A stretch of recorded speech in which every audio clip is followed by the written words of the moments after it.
Splints of lower limb. The important things to observe. They can cause constriction around the metatarsal heads. They can cause problems around the ankle if you are making the weight-bearing splints. The position of the knee matters a lot. Constriction on the thighs. If you look at the below knee cast or short leg splint, which is done for fractures of distal tibia, ankle and the foot, you place the patient supine or you can seat him on a table. Preferable to place him supine. It's easier to handle it. Place the knee in about 40 degrees of flexion, ankle in 90 degree. Key point. Ensure fibula head should be free. Otherwise, your peroneal nerve is at risk. Knee movement should be free. Free movements of the toes. Have good padding around the malleoli, around the pressure points. Apply the tube bandage from the foot over the knee. Apply a good padding. 90 degrees of ankle. POP in water. Start distally. Suppose this is my feet. Usually, the first bandage goes around the foot, the second around the ankle, proximal to it, third at the heel. So 1, 2, 3. That's how the normal movements keep on occurring. Half overlapping technique should be used. This is a figure of 8 bandage as explained to you. Proximally and distally, roll back the bandage. Mold it well with your palm, the eminences. Fold back. See all the toes are free and visible. Make sure it's a stable construct. So have toes to a good movement should be allowed. And if you ask the patient to weight bear, give a cast shoe. Flexion extension of knee should be unobstructed. For a person to weight bear, ankle has to be at 90 degrees. Classical patellar tendon bearing cast, PTB cast. For the stable fractures of tibia, limited to the distal 2/3 of the tibia. And if the tibia fractures have started forming the hard callus, stabilize the lower leg, place the patient supine or can seat at a table, knee at 90 degree, knee at 60 degree flexion, ankle at 90 degree flexion. Support at the patellar tendon and tibial condyles. Knee should be free to move, free movement of the toes. Apply the tube bandage, apply the padding, ensure the padding covering the entire patella. Thick layer of the padding over the patella and the thin layer over the tibial tuberosities. So there is a correct support. Submerge a roll of POP in the water. Start distally. Use the half overlapping technique of the bandages. Some more layer of POP over the patella. Fold over the proximal corners. Mold over the knee. Around the tibial condyles, apply short POP splints. As it begins to set, mold to the patellar tendon in the center. Use your fingers to do that. Mold over the tibial condyles. Use your thumbs to do that. Have 2 dents at the tibial condyle, medial and lateral, over the tibial pivosity to have a proper arch. Ensure ankle is at 90 degrees. Make sure that there is a dent over the medial and the lateral edge of the patellar tendon. Make proper tailoring of the edges, fold back the tube bandage. That's how your PTB should go. There should be a dent right on both the sides of the patellar tendon. So the triangular shaped area allows the control of rotation going on the patella. There should be good movement of the knee, flexion, extension.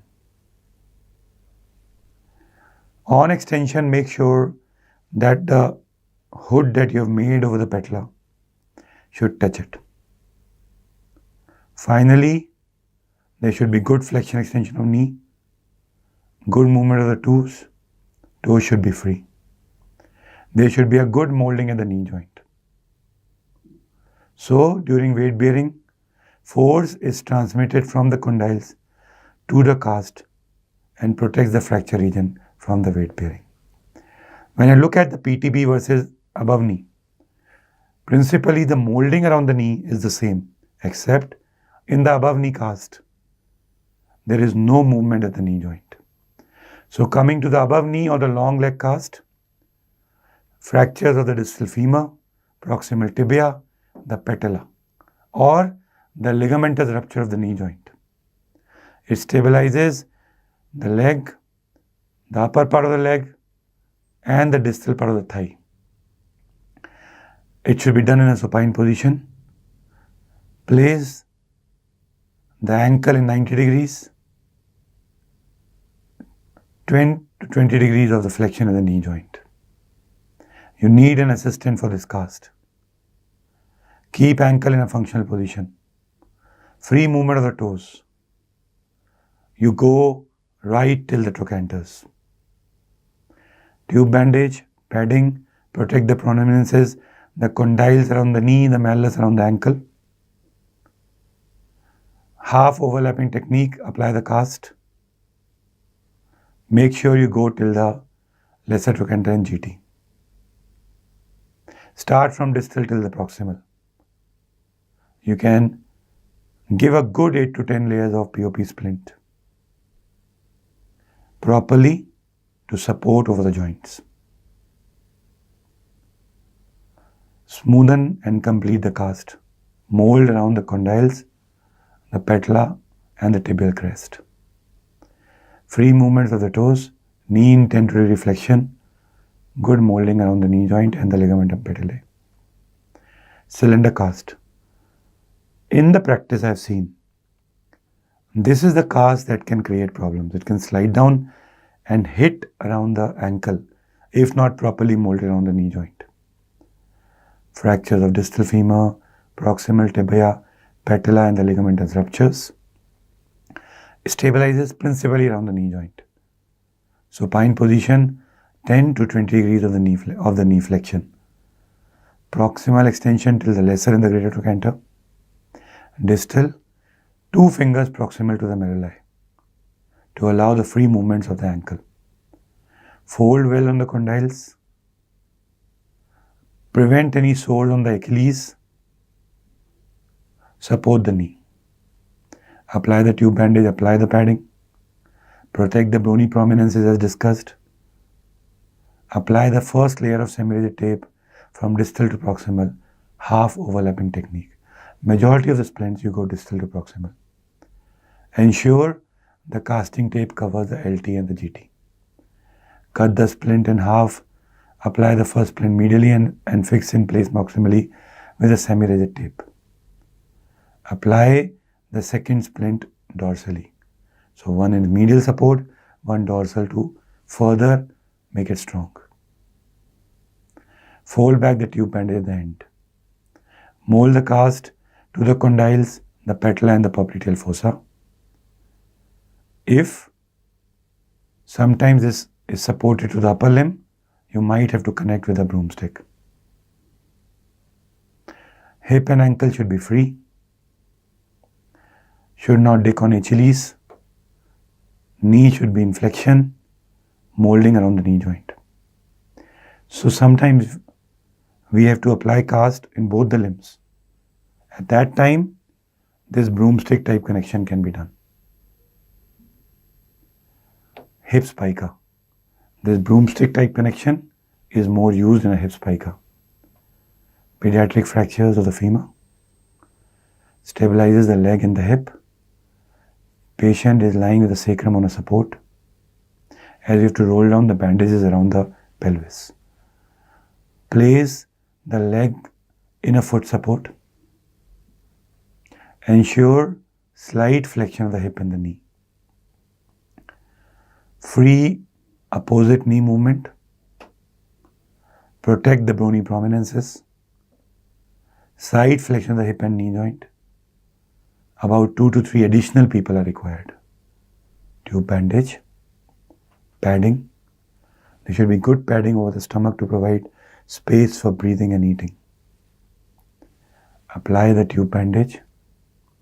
Roll it up and apply over the affected leg up to the hip. Pull the bandage tight to remove any wrinkles. Apply a tube bandage over the other leg and hold it in place with the strips of adhesive tapes.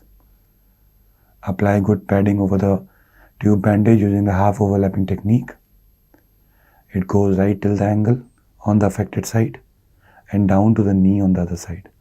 Submerge the rolls of POP, apply the roll, smooth the rolls using wet hands. So some flexion at the hip, some at the knee. Here it goes till the knee, here it goes till the ankle. Have a good cushion here.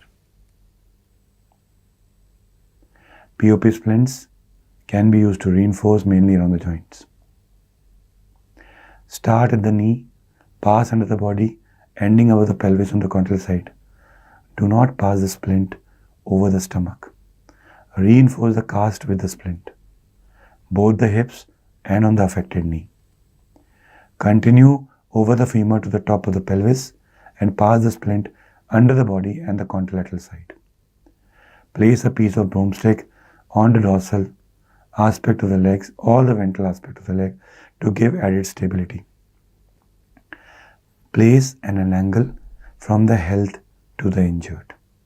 So this is the injured side, so you're providing an angle. That's how you do it, to support and stabilize. There should be a good space at the personal points. Personal hygiene can be maintained. Good space between the calves and the stomach.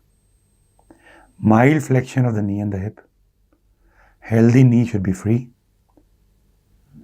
Pressure sore should be prevented by taking care of the margins. Good movement of the upper body should be present. This is about the lower limb, splints and the cast. Thank you.